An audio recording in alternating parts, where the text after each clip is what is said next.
पवन खेरा जो CWC member हैं, media head हैं, उनके दो वोटर आईडी पाए जाते हैं, EPIC कार्ड्स पाए जाते हैं। पवन जी ने ये बात बिल्कुल क्रिस्टल क्लियर कर दी है कि उन्होंने ऑलरेडी आवेदन दे दिया था कि मेरा वोट वहां से हटा के अब जो वहां पे परमानेंट रहते हैं वहां पर कर दिया जाए। पहले कोटा नीलिमा, ये के नीलिमा। EPIC नंबर बिल्कुल अलग है। असेंबली जो है 40 न्यू दिल्ली है। पार्ट और सीरियल नंबर बिल्कुल अलग है। ये तो अक्षमता, ये तो इनएफिशिएंसी और इनकॉम्पिटेंस इलेक्शन कमीशन की है। इलेक्शन कमीशन क्या कर रहा था? इलेक्शन कमीशन के BLO क्या कर रहे थे? एक बार फिर से जाहिर हो गया है कि कांग्रेस पार्टी मोहब्बत की दुकान नहीं है, फरेब और फर्जीवाड़े का बाजार है। जरा सोचिए, पवन खेरा जो CWC मेंबर हैं, मीडिया हेड हैं, उनके दो वोटर आईडी पाए जाते हैं, EPIC कार्ड्स पाए जाते हैं और अलग अलग।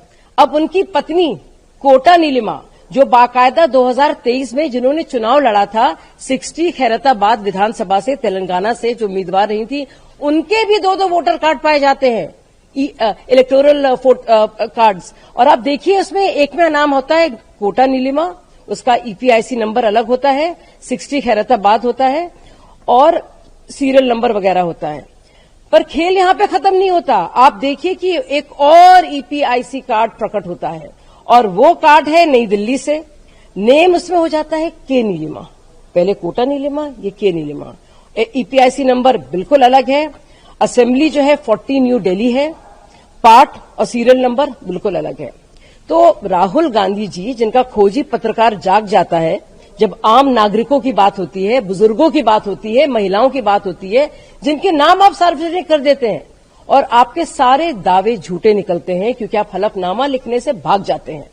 वही राहुल गांधी जो बाकायदा, चाहे वो मिंटा देवी हो या और भी नाम उन्होंने दिए थे, उनमें साफ पाए जाते हैं कि उन्होंने लगातार झूठ बोला है, उसके बारे में वो चुप रहते हैं।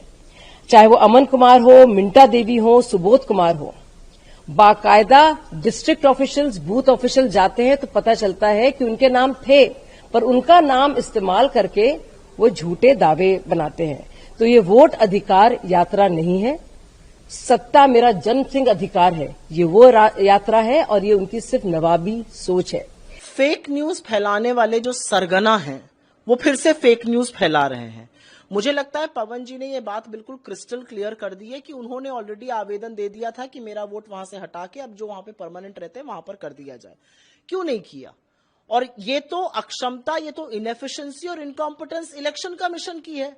इलेक्शन कमीशन क्या कर रहा था? इलेक्शन कमीशन के BLO क्या कर रहे थे? BLO दफ्तर में बैठकर पर्ची भरते क्या? ये पूरी तरह से सिद्ध हो चुका है, क्योंकि अगर BLO उस एड्रेस पे गया रहता, पुराने एड्रेस पर जहां का उन्होंने आवेदन दिया हटाने का, तो उसको पता चल जाता। यही तो हम भी कह रहे हैं कि BLO घर भर बैठकर पर्चियां भर रहे हैं, वो इसीलिए जिंदा लोगों को मृत और मृत लोगों को जिंदा किए दे रहे हैं।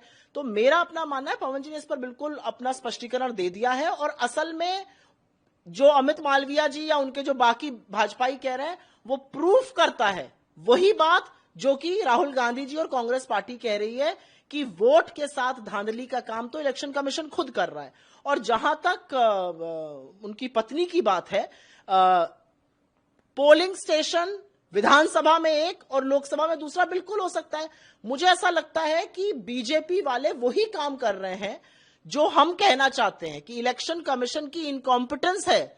जब लोगों ने आवेदन दे दिया, आपने नहीं हटाया, तो ये आपकी इनकॉम्पिटेंस है, हमारी कैसे बात है?